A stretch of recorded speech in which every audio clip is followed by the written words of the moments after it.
আসসালামু আলাইকুম, স্বাগত জানাচ্ছি আরটিভি সংবাদে। আপনাদের সঙ্গে আছি আমি জেরিন অপি। গ্যাস সংকটে চরম বিপর্যয়ের মুখে পড়েছে ঢাকা ও এর আশেপাশের এলাকার শিল্প খাত। পর্যাপ্ত চাপ না থাকায় সাভার, আশুলিয়া ও গাজীপুরের কালিয়াকৈরের শিল্প কারখানায় ব্যাহত হচ্ছে স্বাভাবিক উৎপাদন। বাধ্য হয়ে বিকল্প জ্বালানি হিসেবে ডিজেল ও অন্যান্য ব্যয়বহুল উৎস ব্যবহার করায় উৎপাদন খরচ বেড়ে দাঁড়িয়েছে প্রায় দ্বিগুণে। এদিকে গ্যাস সংকটের প্রায় 1 মাস অতিবাহিত হলেও কোনো সমাধানের আশ্বাস না মেলায় হতাশ সিএনজি পাম্প কর্তৃপক্ষ। বিপাকে পড়েছে সিএনজি চালিত চালকেরা ও ছোট ছোট ক্ষুদ্র ব্যবসায়ীরাও।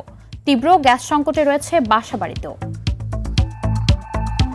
সারা দেশের মতো লোডশেডিং এর প্রভাব পড়ছে ঢাকার কেরানীগঞ্জের গার্মেন্টস পল্লীতেও। ঘন ঘন বিদ্যুৎ বিভ্রান্তে ব্যাহত হচ্ছে পোশাক উৎপাদন। এই সংকটের কারণে চাকরি হারাচ্ছেন অনেক শ্রমিক। ভাটা পড়েছে পাইকারি বাজারের পোশাক বেচাকেনায়। সমস্যা সমাধানে শিগগিরই কোনো আশার আলো দেখছেন না সংশ্লিষ্টরা। কেরানীগঞ্জ থেকে রাজু আহমেদের পাঠানো তথ্যচিত্রে আরও জানাচ্ছেন আব্দুল হামিদ। বিদ্যুৎ বিভ্রাটে অতিষ্ঠ ঢাকার কেরানীগঞ্জের বাসিন্দারা। সবচেয়ে বেশি ক্ষতিগ্রস্ত হচ্ছে অঞ্চলটির তৈরি পোশাক শিল্প। ঘন ঘন লোডশেডিংয়ে পোশাক কারখানাগুলোতে মারাত্মকভাবে ব্যাহত হচ্ছে উৎপাদন। বিদ্যুৎ সংকটে কারখানা বন্ধের প্রভাব পড়ছে শ্রমিকদের আয় রোজগারেও। বসার পরে 5 মিনিট 10 মিনিট চালানোর পরে আবার কারেন্ট চলে যায়। আমরা প্রোডাকশনে কাজ করি, আমরা ঠিক মতন কাজ করতে পারতেছি না। আমাদের মালিক টাকা পয়সা পায়, ইনকাম করার পর আমাদের বেতন দেয়। বেতন দেওয়া আমরা ফ্যামিলিকে পাঠাই আমরা বেতন। এটা দেখা যায় ঠিক মতো যদি কারেন্ট যদি না থাকে, বিদ্যুৎ যদি না থাকে, তো এটা তো দেওয়া সম্ভব না। কাস্টমার যখন আসে, আমরা মালটা দেখাই, বিক্রি করতে নিই, তখন হঠাৎ করে বিদ্যুৎ চলে যায়। বেচাকেনা কমেছে পাইকারি পোশাকের বাজারে। এতে লোকসানে পড়েছেন শোরুম মালিকরাও। ব্যয়বহুল হওয়ার কারণে আমাদের মালের কস্টিং খরচটা অনেক বেড়ে যাচ্ছে। এই পর্যাপ্ত পরিমাণ আমরা মালের রেট পাইতেছি না। এখন আমরা আর্থিক থেকে শুরু করে ব্যবসায়িকভাবে ব্যাপকভাবে ক্ষতিগ্রস্ত হচ্ছি। উৎপাদনে খুবই ব্যাঘাত ঘটছে। আমরা আশা করব সরকার এই কেরানীগঞ্জের দিকে বিশেষ দৃষ্টি দিয়ে এই এলাকায় কিভাবে লোডশেডিংটা কম রাখা যায়, এই ব্যাপারে সরকার যদি একটু সচেষ্ট হয় তাহলেই আমাদের উৎপাদনটা ঠিক থাকবে। এখানে এমনি ফোরন সিস্টেম, বেতন সিস্টেম না। শ্রমিকরা কাজ করলে শ্রমিকদের ফ্যামিলি বাঁচবে, দেশে অনেকটা আপনারা বেকারত্ব দূর হবে। যদি সরকার মনে করে এবং আমাদের বিদ্যুৎ মন্ত্রী আছে, মন্ত্রীর কাছে আমরা আহ্বান জানাবো, অন্ততপক্ষে এই ব্যবসায় জুনটাকে আপনারা বাঁচান। এ বিষয়ে জানতে চাইলে ক্যামেরার সামনে কথা বলতে রাজি হননি ঢাকা পল্লী বিদ্যুৎ সমিতি 4-এর জেনারেল ম্যানেজার মোহাম্মদ গোলাম কাউসার তালুকদার। সংশ্লিষ্টরা বলছেন, দ্রুত সংকট সমাধানে ব্যবস্থা না নিলে ধ্বংসের দ্বারপ্রান্তে দাঁড়াবে এখানকার পোশাক শিল্প। আব্দুল হামিদ, আরটিভি। ভারতের কলকাতায় আবাসিক হোটেলে ভয়াবহ অগ্নিকাণ্ডে পরিবারের 3 সদস্য সহ কুষ্টিয়ার সাংবাদিক দেবাশিস দত্ত নিহত হয়েছেন। নিহত অন্যরা হলেন তার স্ত্রী আফসানা শিমিন, 3 বছর বয়সী সন্তান স্বর্ণশীষ দত্ত এবং শ্বশুর আকরাম হোসেন। চিকিৎসার জন্য ব্যাঙ্গালোর থেকে গতকাল মঙ্গলবার কলকাতায় গিয়ে ওই হোটেলে অবস্থান করেছিলেন দেবাশিস দত্ত ও তার পরিবারের সদস্যরা। নিহত দেবাশিস দত্ত চ্যানেল 9 ও আজকের পত্রিকার কুষ্টিয়ার প্রতিনিধি ছিলেন। মৃত্যুর খবর কুষ্টিয়ায় পৌঁছালে সাংবাদিক ও বিভিন্ন শ্রেণী পেশার মানুষের মধ্যে শোকের ছায়া নেমে আসে। দেবাশিসের বাড়িতে তার 8 বছর বয়সী কন্যা সন্তান এবং বাবা মা বারবার কান্নায় মূর্ছা যাচ্ছেন। দেশের বিভিন্ন স্থানে একাধিক মর্মান্তিক মৃত্যুর ঘটনা ঘটেছে। রাজবাড়ীর পাংশায় চুরির অপবাদে জজ আলী বিশ্বাস নামে এক যুবককে পিটিয়ে হত্যার অভিযোগ উঠেছে। এদিকে গাজীপুরের পারিবারিক কলহের জেরে মেয়ের জামাইয়ের বাঁশের লাঠির আঘাতে শ্বশুর ও চট্টগ্রামে স্বামীর কোদালের কোপে নূর হাবা নামের এক রোহিঙ্গা নারী নিহত হয়েছেন। অপরদিকে পটুয়াখালীর রাঙাবালিতে পানিতে ডুবে জিসান নামের এক শিশুর মৃত্যু হয়েছে। অন্যদিকে নোয়াখালীর সেনবাগের রুমা আক্তার নামের এক গৃহবধূর মরদেহ উদ্ধার করেছে পুলিশ।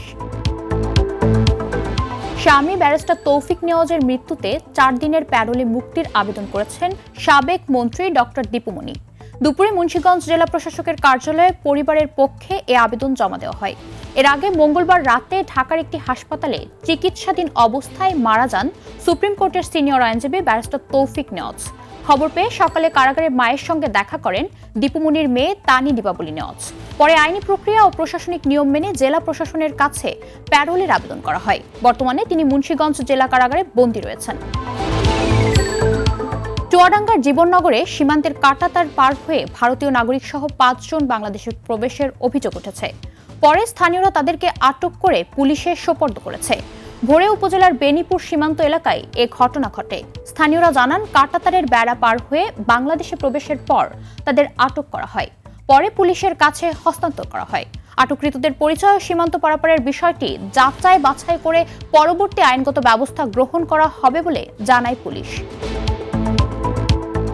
ব্রাহ্মণবাড়িয়ায় পুলিশ লাইন্সের সাংস্কৃতিক অনুষ্ঠানে উচ্চস্বরে গান বাজনাকে কেন্দ্র করে পুলিশের সাথে মাদ্রাসা ছাত্রদের সংঘর্ষের ঘটনা ঘটেছে। এতে পুলিশ সহ ৩০ জন আহত হয়েছেন। মঙ্গলবার দিবাগত রাতে শহরের পশ্চিম মেড্ডার পুলিশ লাইন্সের ভেতরে এ ঘটনা ঘটে। পুলিশ জানায়, চট্টগ্রাম রেঞ্জের ডিআইজি আব্দুল কুদ্দুস চৌধুরীর আগমনে রাতে পুলিশ লাইন্সের ভেতরে সাংস্কৃতিক অনুষ্ঠান চলছিল। এ সময় উচ্চস্বরে গান বাজনাকে কেন্দ্র করে পার্শ্ববর্তী দারুল আকরাম মাদ্রাসার শিক্ষার্থী ও পুলিশ সদস্যদের মাঝে তর্ক বিতর্ক শুরু হয়। এক পর্যায়ে শতাধিক শিক্ষার্থী পুলিশ লাইন্সের ভেতরে প্রবেশ করে সাংস্কৃতিক অনুষ্ঠানে হামলা করে। পুলিশও পরিস্থিতি নিয়ন্ত্রণে লাঠিচার্জ করলে উভয় পক্ষের মোট ৩০ জন আহত হয়। ঢাকা চট্টগ্রাম মহাসড়কের কুমিল্লা অংশে প্রথম ২৪ ঘন্টায় এআই প্রযুক্তি নির্ভর ক্যামেরায় ট্রাফিক আইন লঙ্ঘনের দায়ে ৪৪৯টি মামলা হয়েছে। এসব মামলায় মোট ১৫,৫১,০০০ টাকা জরিমানা করা হয়েছে। গতকাল থেকে মহাসড়কের ১০৫ কিলোমিটার অংশে ১৯৯টি এআই ক্যামেরার মাধ্যমে স্বয়ংক্রিয়ভাবে এই নজরদারি ও জরিমানা আদায় শুরু হয়। প্রথম দিনেই বিপুল সংখ্যক মামলা হয়। চালকদের মধ্যে ট্রাফিক আইন মানার প্রবণতা ও সচেতনতা বাড়ছে বলে জানিয়েছে হাইওয়ে পুলিশ। সড়কে শৃঙ্খলা ফেরাতে এই আধুনিক প্রযুক্তির ব্যবহার ইতিবাচক প্রভাব ফেলবে বলে আশা সংশ্লিষ্টদের।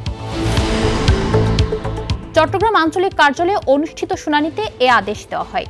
এর আগে গত ১৪ আগস্ট এই ইয়ার্ডে এমটি রাশি নামে জাহাজ কাটার সময় গ্যাসের বিষক্রিয়ায় ৯ জন শ্রমিকের মর্মান্তিক মৃত্যু হয়। ঘটনার পর পরিবেশ অধিদপ্তর রিয়াক্টটি পরিদর্শন করে ছাড়পত্রহীন কার্যক্রমের সত্যতা পায়। শুনানিতে মালিক পক্ষের প্রতিনিধি দোষ স্বীকার করেন। আগামী ৭ কার্যদিবসের মধ্যে জরিমানার টাকা জমা দেওয়া সহ ছাড়পত্র না পাওয়া পর্যন্ত ইয়ার্ডে সব ধরনের জাহাজ কাটা বন্ধ রাখার নির্দেশ দিয়েছে পরিবেশ অধিদপ্তর। আরটিভি সংবাদ এই পর্যন্তই। ধন্যবাদ সবাইকে।